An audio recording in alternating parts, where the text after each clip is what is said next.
is my husband, Roger Mincy, and we are have our own business, and we work in the hospitality industry with cast marble, so construction and supplies and manufacturing materials.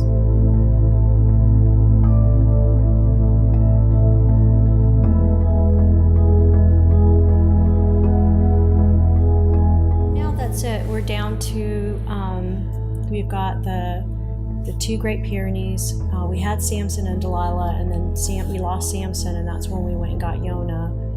He's 2 years old, and then Delilah is 11, and she's just this week really showing her age. And we have a barn cat that's come inside named Zorro with the mustache, and then we've got, like the goldfish. We were going to town, and we normally turn right at the bottom of the ridge and go into town and get something to eat, but we decided to turn left. And when we turned left, we were talking about what to name him, and this probably 400-pound black bear ran across the road. It was kind of just by chance that we turned left, and then we saw the bear just 100 yards down the road. And we said, well, let's name him Bear. And I said, well, no, I've already had a big dog named Bear, so let's say, what is it? Look up Cherokee, what does it mean? So we looked up Cherokee, and it was Yona.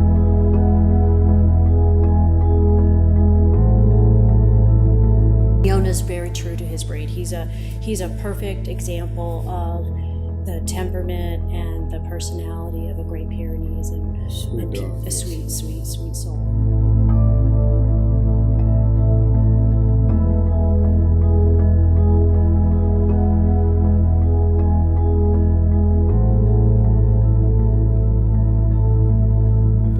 Christmas. Yes. And then it went away, and then it came back. You never know what it is. You think it's a sprain or a he's all over snake the bite, property. or you check it out and he seems to be fine. You watch him, he's fine, because it wasn't real quick. I thought he stepped in a hole, and then it would and there was nothing, so it was on his forearm, and I thought he had stepped in a hole, and then we watch it for a little bit. Of course, you check his paw. And it's funny because subsequently I've talked to a lot of people who went through what we're going through, and it always presented the same way. With a dog this young, it's just not what you would expect. So 2 years old, yeah. Yeah, 2 years old, and as robust and healthy as he is. So he's all over the property. He runs after foxes and barks and does his job. And so we figured that we just keep him quiet for a little bit. And then we notice a knot forming. I wasn't concerned, because I had been concerned about things with Delilah or Samson. I would make sure that Dr. Babcock saw them. And with this, I thought, okay, he's obviously pulled something. We just need to go figure it out. And we sent our youngest son with Yona, just bring him over because we're working with the business.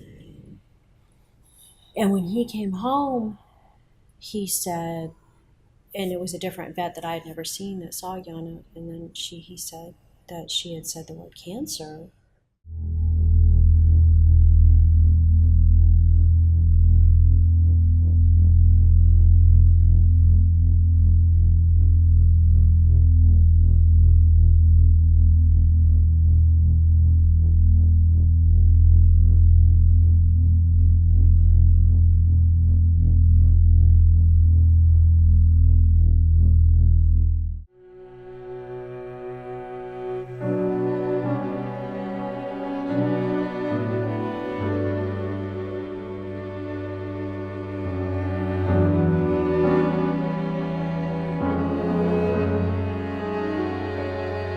First started treating Yona, we just basically diagnosed on x-rays that he has a primary bone tumor.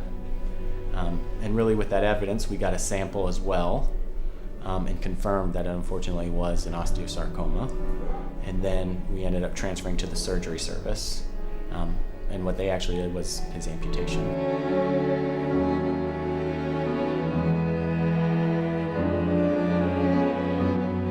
Sarcoma is a very aggressive disease, unfortunately, and so there's kind of two things that we worry about in treating it.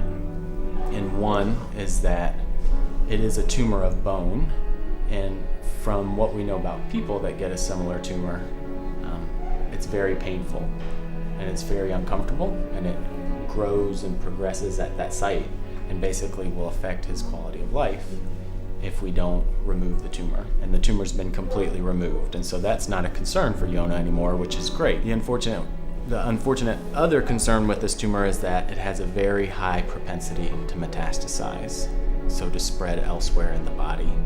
And specifically, this tumor spreads to the lungs most often, but it can also spread to other bones and other soft tissue sites. And so actually about 90% of dogs that are treated the way Yona's been treated, unfortunately, will still die of metastases within 3 years, with most dogs with about 50% of dogs passing within 1 year.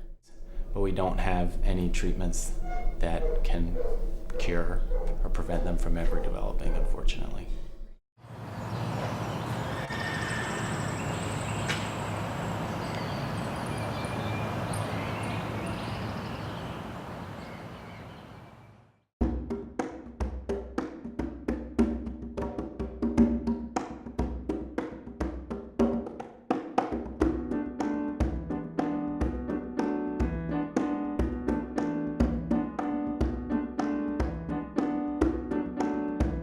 I started working with Orion in the beginning of January, so about 3 months now. Ryan had an injury to his left hind limb where he had inflammation or irritation to a couple different structures, one of them being a tendon and one of them being the sheath that the tendon runs in.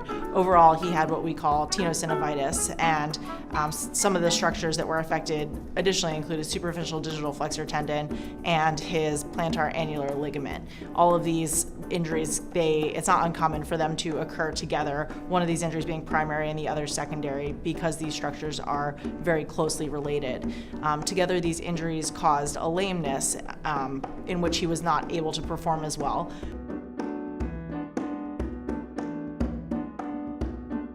We got him 11 years ago. He was at that stage 7 years old, which is older than we normally like to get our horses.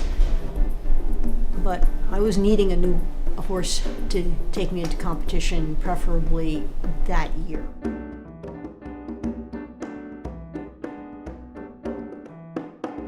Took him out for a short trail ride on our property.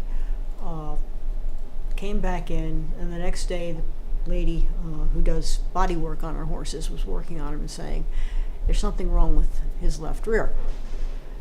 So at that stage, we call our vet, not Dr. Stewart, but one of her colleagues, Dr. Langley, came out and ultrasounded the tendon and ligament area down there, and it was a mess. After we palpated him, kind of taking into account any abnormalities that we found, we did a lameness exam. And this is where, in hand, we watch Orion move at both the walk and then at the trot. We assess his lameness, and we manipulate his gait by putting him on a circle, on a lunge line, and then also flexing his limbs to put stress at various points of the limb to see if that changed the nature of his lameness. I'm in denial. This is all a figment of my imagination. I think the worst case scenario and this is for Orion or really most performance animals that have a musculoskeletal injury, is just failure to resolve lameness to the level that the horse needs it to be in order to return to their job. I think ultimately we're trying to get him as sound as possible, and we're hopeful based on his progression thus far that we are working our way towards that, and with serial rechecks we hope to see continued improvement in his lameness post-operatively.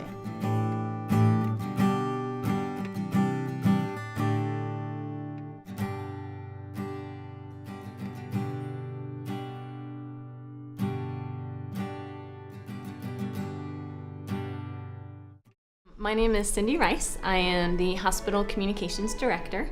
So I help promote the services that our hospital offers to animal owners as well as to veterinarians of ways we can support them and their clients. So how the hospital works is we're actually divided into two sides. We have the small animal side of our hospital, which sees cats, dogs, exotics, and wildlife, and the large animal side of our hospital, which sees horses, cattle, and other farm animals.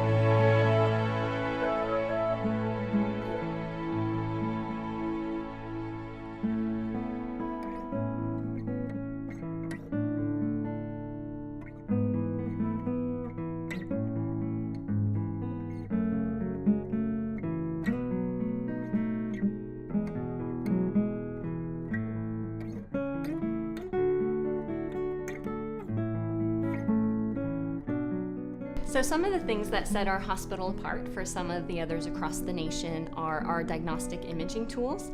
So we have a 3T MRI, which is the strength of the MRI, and a 64-slice CT scanner, as well as some of the most advanced endoscopy equipment. And we also have a minimally invasive surgery suite. It's for interventional radiology, so those are surgeries where you're using fluoroscopy and x-ray to do minimally invasive procedures. So that really sets us apart as well. One thing with our MRI and our CT machine, because we bought them brand new for this facility, they are the most advanced of what's currently out there and being used in human medicine as well. A lot of people don't realize that a lot of our equipment is actually human medicine equipment that we are using on animals or have been customized to be able to be used on animals. So our CT machine, the speed of it actually allows us to just sedate some animals to do the procedures rather than them having to go under full anesthesia, which is a big advantage and helps set us apart from other facilities.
Specifically for Yona, he's also getting a vaccine that's a part of a clinical trial.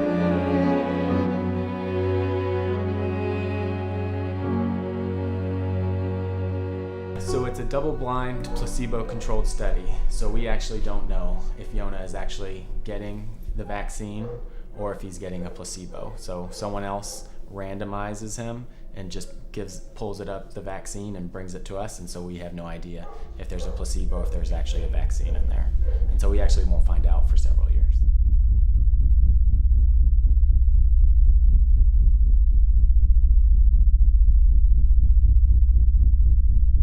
We're all trying to figure it out, but even the doctors don't know.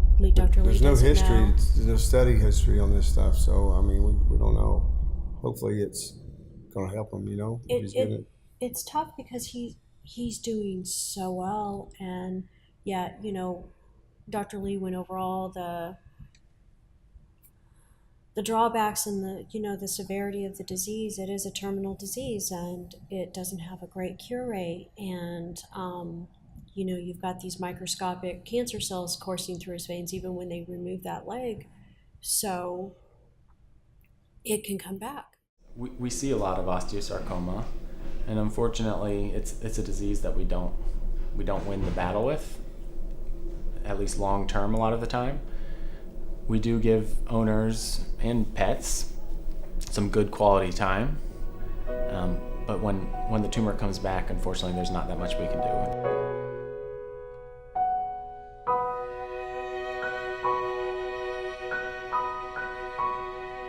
He's not missing out on a single thing. His life is as full. barks all night. Barks all night still. All He night. still runs the pasture. He can make it across that pasture Super fast. and run that fence line right there back and forth. That's his life, his whole joy. They basically have 3 legs and a spare, and you have to see that to believe that and experience it and realize he is just as happy and has just as much fun, that he's not really suffering any loss of quality of life. We can't ask Yona, but we just look at him and see his life right now. He's the same.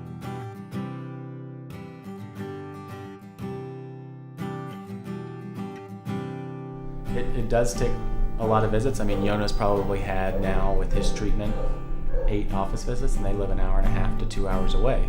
And so they commute here every day and drop him off for a few hours to get his treatment before he goes home. And so I think that part really amazes me. But I think when you have an animal that becomes a part of your family, I relate to it and I completely understand it. And I also understand it from the other perspective that this isn't for everybody, either financially or having the time to do this, or even believing in doing that for your animal. But to me, my dog is a part of my family, and I only would offer a treatment that I would do for my own dog. I think the human-animal bond is a really powerful thing. I'm continually inspired by how invested people are in their animals, and I know I feel similarly about my own pets and historically my own horses as well. Animals are really important to people, and certainly they're, particularly when we talk about horses, it can be more of a business thing or more of a hobby, but I think people really want to do what's right by their animals and make sure that their quality of life is as good as it can be.